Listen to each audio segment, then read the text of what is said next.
प्रिय दोस्तों, धर्म ग्रंथ महाभारत में ऐसी बहुत सी कथाओं का वर्णन मिलता है जिसे अगर मनुष्य अपने जीवन में उतार ले तो उसे ना तो कभी खुद पर अहंकार हो सकता है और ना ही कभी भी खुद को सबसे शक्तिशाली या सर्वश्रेष्ठ समझने की भूल कर सकता है। आज के इस वीडियो के माध्यम से हम आपको महाभारत से जुड़ी एक ऐसी ही कथा के बारे में बताने जा रहे हैं। इस कथा के माध्यम से हम जानेंगे कि जब महाभारत युद्ध में पांडवों को विजय मिली तो पांडवों को स्वयं को विजय का श्रेय देने लगे, अर्थात युद्ध में विजय प्राप्त करने के कारण पांडवों को अपने बल पर अहंकार हो गया था। तब श्री कृष्ण ने उनका अहंकार कैसे दूर किया, यही जानेंगे आज के इस वीडियो में। नमस्कार दोस्तों, आइए जानते हैं। एक बार फिर पुराण के माहेश्वर खंड के अनुसार यह कथा उस समय की है जब कौरव और पांडव सेना धर्म क्षेत्र कुरुक्षेत्र में होने वाले महाभारत युद्ध में एकत्रित हो चुके हैं। दोनों ही शिविरों में एक बात की चर्चा हो रही थी कि कल से शुरू होने वाला यह युद्ध कितने दिनों में समाप्त होगा और इस युद्ध में कौन विजयी होगा। उधर इस बात की जानकारी जब घटोत्कच के पुत्र और भीम के पुत्र बर्बरी को मिली तो वह अपनी माता से युद्ध में शामिल होने के आज्ञा लेकर कुरुक्षेत्र के मैदान में पांडवों के शिविर में पहुंच गए। वहां पहुंचकर बर्बरीक ने सबसे पहले भगवान श्री कृष्ण को प्रणाम किया और फिर बारी बारी से पांचों पांडवों के चरण छुए। उसी समय पांडवों के शिविर में एक गुप्तचर आया और उसने युधिष्ठिर को प्रणाम करते हुए कहा, महाराज, अभी मैं कौरवों के शिविर गया था।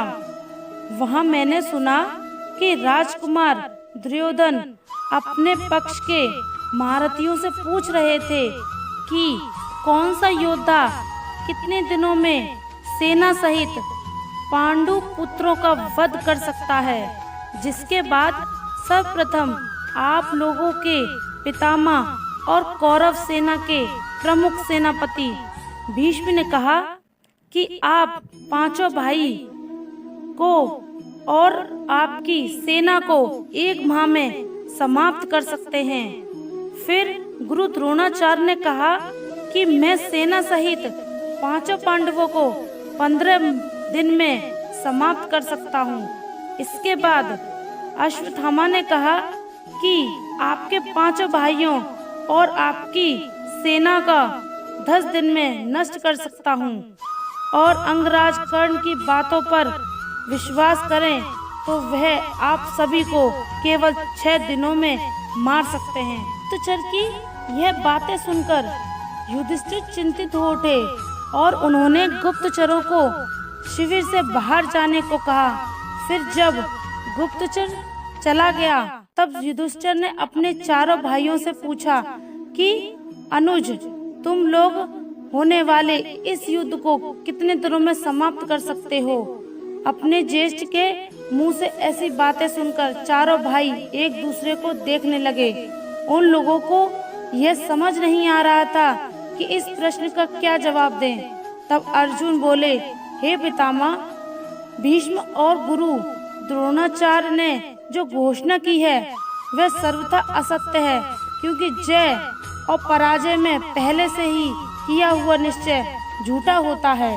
आपके अपने जो भी वीर योद्धा युद्ध के लिए रणभूमि में जाने वाले हैं उनमें से एक भी सारी कौरव सेना का इजहार कर सकता है।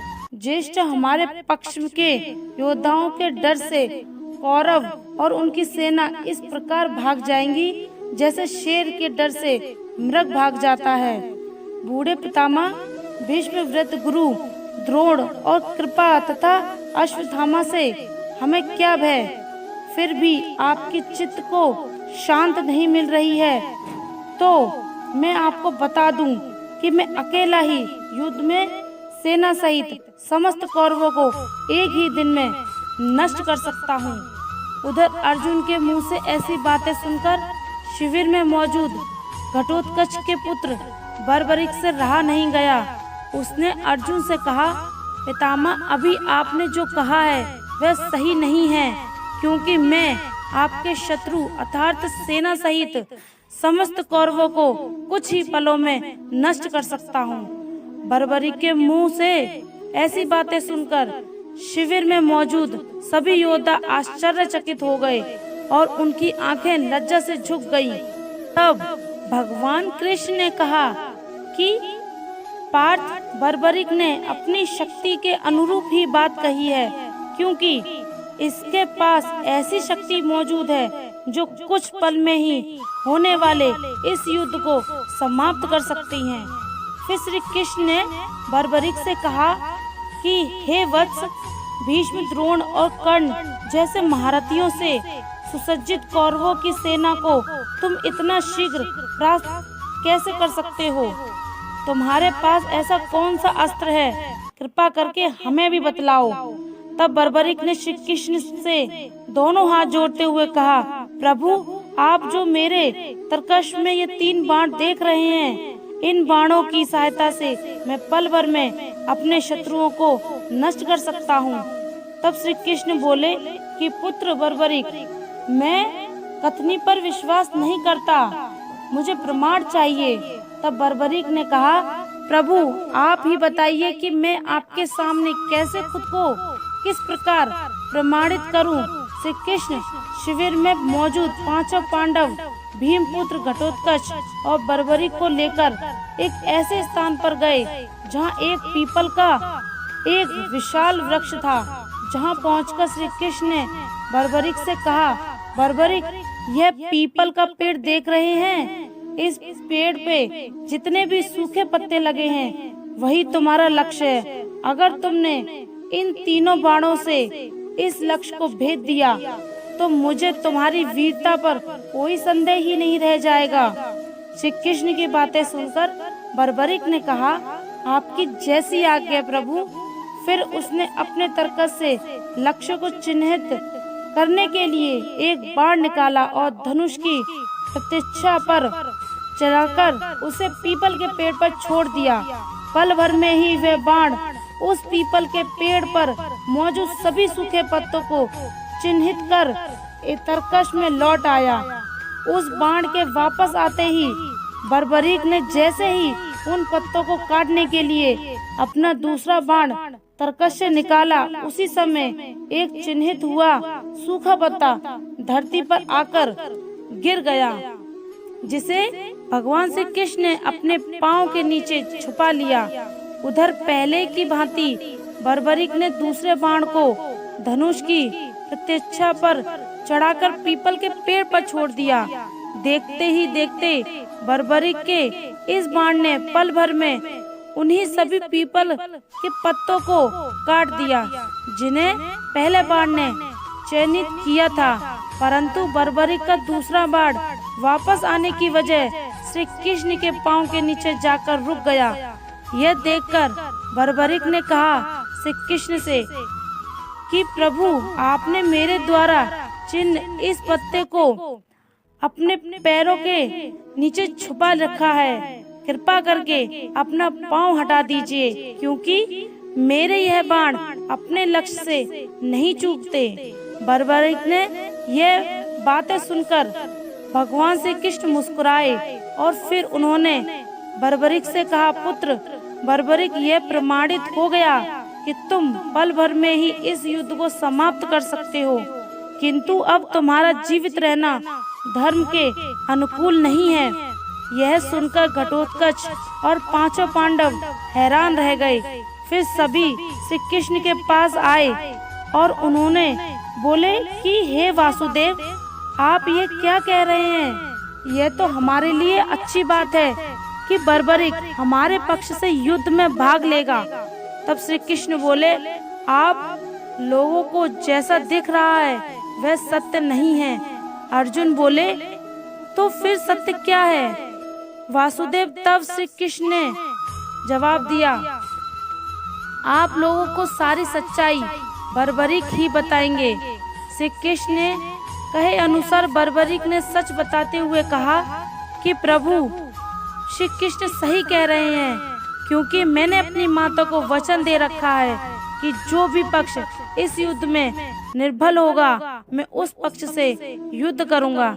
यह सुन भीष्म ने कहा कि वासुदेव शक्ति की गणना के अनुसार तो इस युद्ध में हमारा ही पक्ष निर्बल है, फिर आप ऐसा क्यों कह रहे हैं? तब श्री कृष्ण भीम से बोले, हे मजले भैया, शुरुआत में आपका पुत्र बर्बरीक तो आपके पक्ष में होगा, लेकिन अगले ही पल कौरवों का नाश हो जाएगा तो यह आपके विरुद्ध खड़ा हो जाएगा और कौरवों की तरह आप सभी का विनाश कर देगा। भगवान श्री कृष्ण के मुख से ऐसी बातें सुनकर बर्बरीक ने उसी क्षण उसके चरण पकड़ लिए और कहा कि प्रभु आप ही बताइए मैं क्या करूं। तब श्री कृष्ण ने बर्बरीक को अपना शीश दान देने को कहा। यह सुन बर्बरीक ने अपने हाथ जोड़कर कहा कि भगवान, मेरी एक इच्छा है कि मैं इस युद्ध को शामिल हो सकूं और अपनी आंखों से इस युद्ध को देख सकूं। ऐसे में अब आप ही बताइए कि मेरी इस इच्छा का क्या होगा। भगवान श्री कृष्ण ने बर्बरीक को अपने दोनों हाथों से उठाते हुए कहा, वीर बर्बरीक, मैं तुम्हें वचन देता हूँ कि तुम्हारी युद्ध देखने की इच्छा अवश्य पूरी करूँगा, लेकिन इसके लिए तुम्हें अपना शीश दान करना होगा। बर्बरीक ने जवाब दिया, प्रभु आपकी जैसी आज्ञा। फिर उसने अपने तरकश से एक बाण निकाला और उसे सरदान करते हुए ऊपर की ओर छोड़ दिया। देखते ही देखते पल भर में ही उस बाण से सर धड़ से अलग कर दिया, जो श्री कृष्ण के चरणों में जाकर गिर गया। उधर बर्बरीक के शीश को कटा हुआ देखकर पांचों पांडव और घटोत्कच शोकाकुल हो गए। फिर श्री कृष्ण ने बर्बरीक का शीश को अपने हाथों से उठाया। उसी समय आकाश में देवी अम्बा प्रकट हुई और उन्होंने वासुदेव को प्रणाम करते हुए बोली कि हे वासुदेव, क्या आज्ञा है। तब श्री कृष्ण ने कहा, हे देवी, बर्बरीक के शरीर को अमृत से सींचने की कृपा कीजिए ताकि वीर बर्बरीक का यह शरीर अजर अमर हो जाए। भगवान का आदेश पाते ही देवी ने उस कटे हुए शीश को अमृत से सींचकर अजर अमर कर दिया और स्वयं अंतर ध्यान हो गईं। फिर बर्बरीक का कटा हुआ शीश भगवान कृष्ण से कहने लगा, प्रभु आपकी कृपा से मैं इस युद्ध को अपनी आंखों से देख पाऊंगा। अब ऐसा लगता है कि मेरा जीवन सफल हो गया।